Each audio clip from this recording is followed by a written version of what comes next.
sampai akhirnya terpasang di atas, rapi semua, terkunci, dan itu semua dikerjakan 100% oleh insinyur-insinyur Indonesia. Dan sekarang dunia terkagum-kagum dengan proses pembangunan ini. Kenapa terkagum? Karena mereka nggak pernah mengerjakan begini. Sebesar itu dikerjakan di bawah lalu diangkat ke atas. Kalau diangkat ke atas tuh aula banyak yang mengerjakan. Tapi seukuran stadion dengan berat sebesar itu, it's never done here. Dan itu dilakukan oleh anak-anak yang dilahirkan ibu Indonesia, dididik sekolah Indonesia, dari universitas-universitas di Indonesia. Jadi saya bilang saya setuju sekali, jangan pernah meremehkan didikan anak bangsa ini. Selama kita pegang prinsip meritokrasi, we will get the best. Meritokrasi, selama pegang prinsip itu pasti dapat terbaik. Dan kita sudah merasakan di Jakarta. Hari ini kita bangga sekali. Dan kita bisa bilang, gedung yang dibuat sebesar itu tidak satu pun tenaga asing yang terlibat.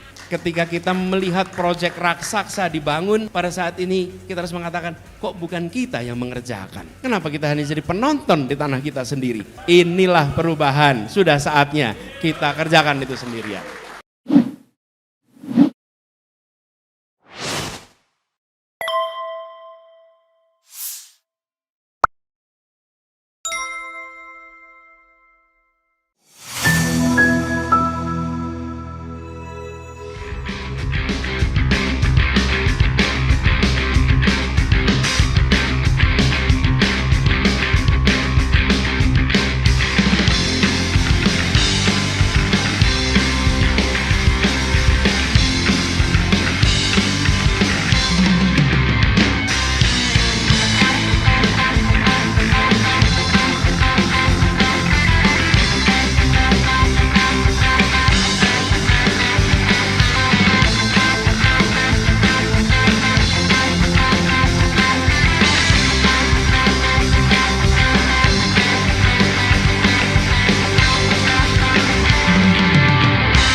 Jadi ke depan kalau tadi disampaikan tentang banyak sekali talent-talent yang sekarang ini tidak teroptimalkan.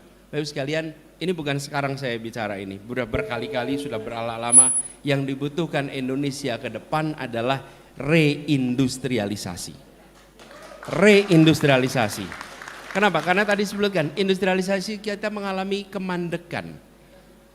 Kemudian banyak wilayah di Indonesia ini yang membutuhkan demand-nya tinggi atas produk industri itu. Sehingga gerakan industrialisasi atau reindustrialisasi ini didorong jangan di Jawa lagi. Dan jangan di kota-kota paling besar lagi. Justru harus dilakukan di daerah-daerah yang sekarang populasinya meningkat, tetapi mereka tidak memiliki pasokan produk yang baik. Ini penting sekali. Jadi istilah kami adalah reindustrialisasi. Dan yang kedua yang tidak kalah penting, kita membutuhkan sebuah institusi yang menyusun talent pool untuk Indonesia. Hari ini kalau kita tanya, kami membutuhkan ahli A, tanyanya kemana? Kemana coba tanyanya? Ahli apa di bidang apa ada di mana?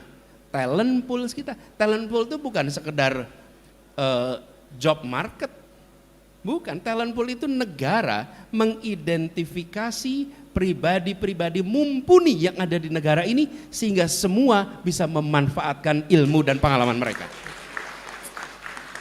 Saya sebut nama tadi karena disebut Pak Tetuko misalnya, bidangnya otomotif. Saya nggak kenal, saya nggak tahu. Tapi we need the talent pool, dan talent pool itu kemudian menyusun nama yang diaudisi oleh pribadi-pribadi yang mumpuni sehingga ini kredibel. Kalau ada talent pool itu, apapun yang dilakukan negeri ini, maka dia tidak perlu menengok keluar karena di dalam ada talent itu. Dan kita nggak kekurangan stok itu, sama sekali nggak kekurangan. Persoalannya yang membutuhkan tidak tahu kemana saya harus mencari, tidak tahu harus kemana. Negara harus hadir untuk memfasilitasi highly skilled labor yang sekarang minim. Tanyanya ke job hunting perusahaan. Mereka itu ada, tapi untuk private sector, untuk public sector nggak ketemu. Untuk private sector, Astra kalau mau cari orang panggil korporasi yang khusus untuk talent apa namanya, job hunter. Nah, jadi Bapak sekalian, teman-teman, ini pendekatan diubah, dorong industrialisasi, siapkan talent pool yang baik. Dan kami bicara talent pool, bicara pendekatan, saya mau lapor nih buat teman-teman semua. Jakarta membangun sebuah mega proyek yang saking itu disebut mega proyek besar sekali, itu masuk di program documentary National Geography, namanya Mega Structure kalau nggak salah, Mega Structure, namanya Jakarta International Stadium. Dan Jakarta International Stadium itu adalah sebuah proyek yang merupakan terobosan. Kenapa terobosan? Jadi begini, pada saat kita bertemu dengan fase persiapan, kita sampaikan ini harus selesai akhir 2021.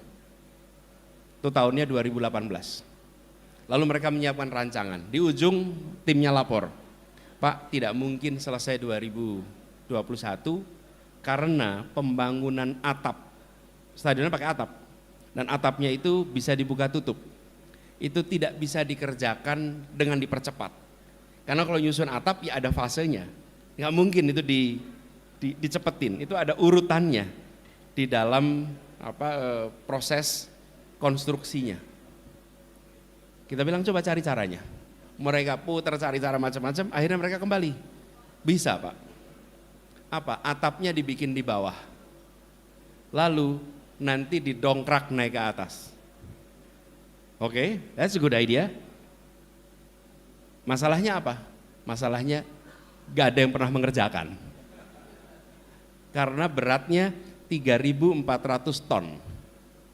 Ekuivalen ngangkat 2.400 mobil Kijang secara bersamaan.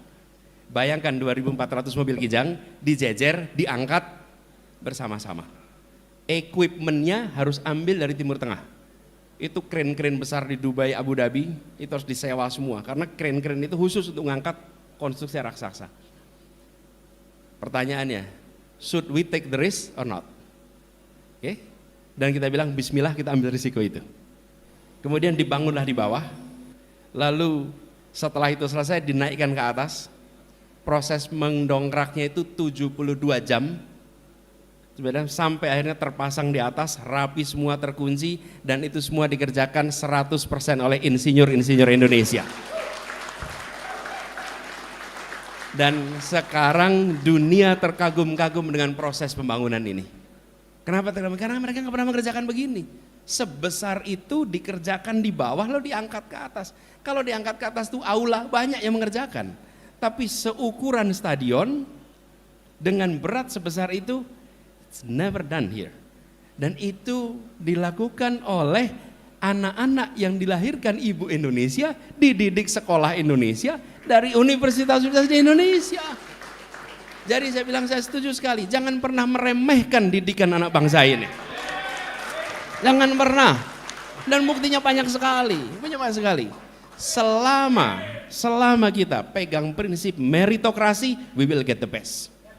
Meritokrasi, selama pegang prinsip itu pasti dapat terbaik. Dan kita sudah merasakan di Jakarta. Hari ini kita bangga sekali. Dan kita bisa bilang, gedung yang dibuat sebesar itu tidak satu pun tenaga asing yang terlibat.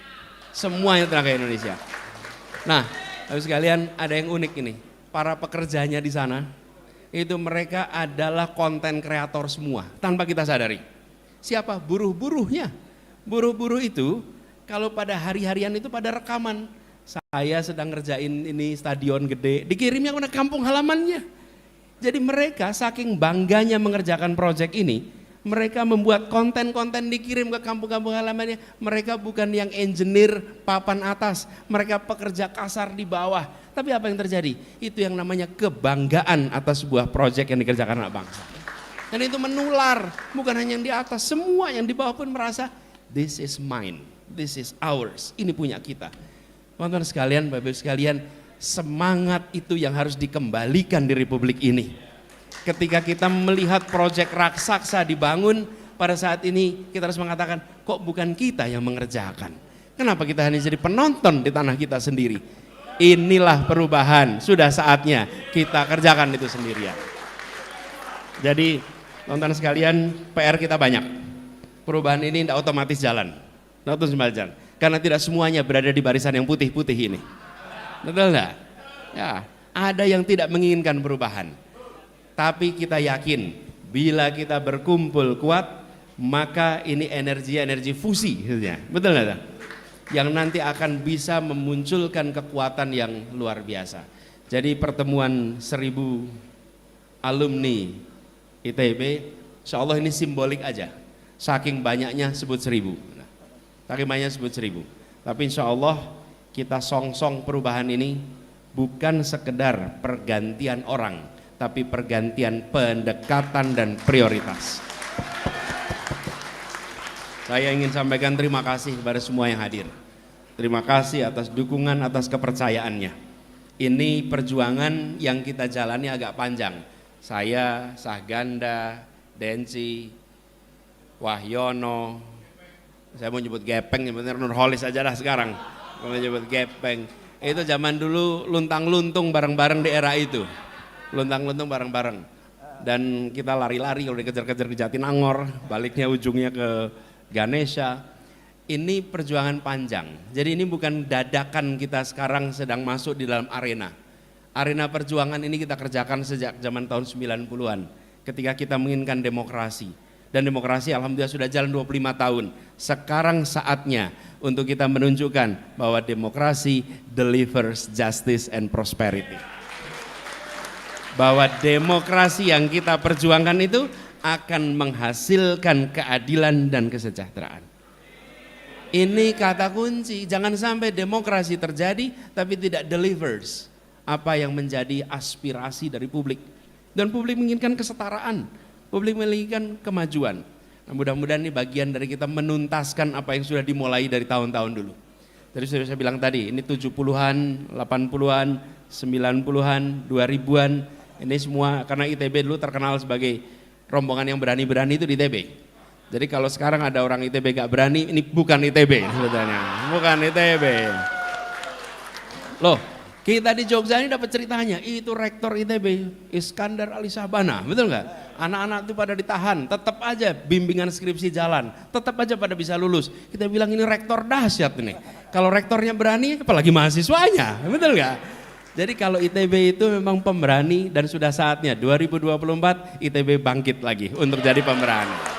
Ya, itu aja teman-teman sekalian. Bismillah, insya Allah, insya Allah. Iya.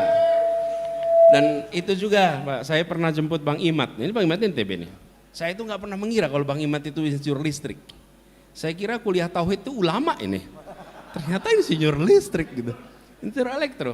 Dan saya pernah jemput Bang Imat di Jogja, lalu Bang Imat ini kan kita lihat, wah gede betul nih, apa Salman, kemudian pergerakan macam-macam.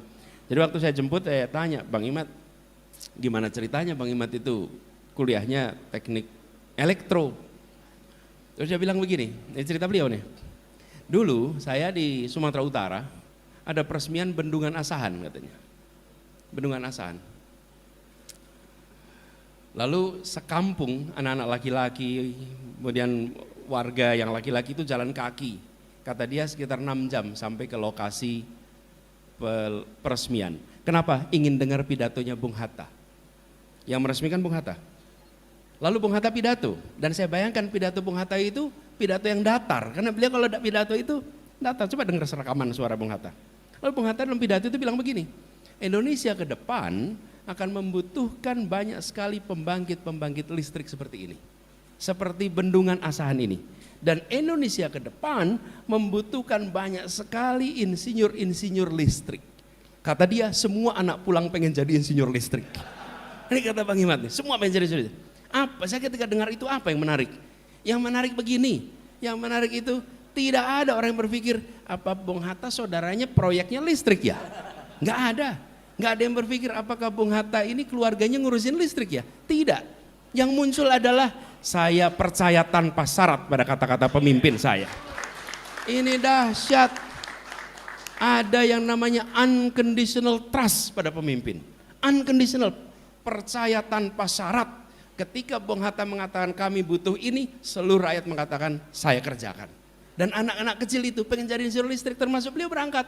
Terus dia cerita, ketika udah kuliah ternyata kurang cocok saya di sini. Tapi buat saya itu inspirasi dari Bung Hatta. Itu pesan. Ini yang harus dikembalikan dari Republik ini. Kepercayaan kepada para pemimpin-pemimpin yang harus dikembalikan. Bahwa ketika mengatakan A, ini karena kita bicara tentang kepentingan nasional. Kita bicara karena kita memiliki tujuan keadilan. Nah, PR kita semua, mengembalikan kepercayaan itu pada proses politik. Mengembalikan kepercayaan itu pada pemimpin-pemimpin politik. Dan mereka-mereka ini para pemimpin politik jadi biografi yang dibacain oleh orang tua kepada anak-anaknya. Coba kita masa kecil, lihat, baca Soekarno, baca Hatta, baca Syahrir, baca Agus Salim, baca Natsir. Apa sih itu artinya? Mereka semua profesinya politisi, semua profesi politisi. Tapi mereka jadi inspirasi keluarga-keluarga di rumah kita. Hari ini PR kita itu, nonton di TV enak, kau jangan seperti dia nanti ya. Itu PR kita harus mengembalikan. Insya Allah gerakan perubahan ini bisa sama-sama mengembalikan itu semua. Terus sekalian, waktu saya sudah habis, saya harus meneruskan perjalanan. Terima kasih kepada semua yang hadir. Insya Allah apa yang kita ikhtiarkan akan menjadi kenyataan. Terima kasih. Assalamualaikum warahmatullahi wabarakatuh. Waalaikumsalam warahmatullahi wabarakatuh.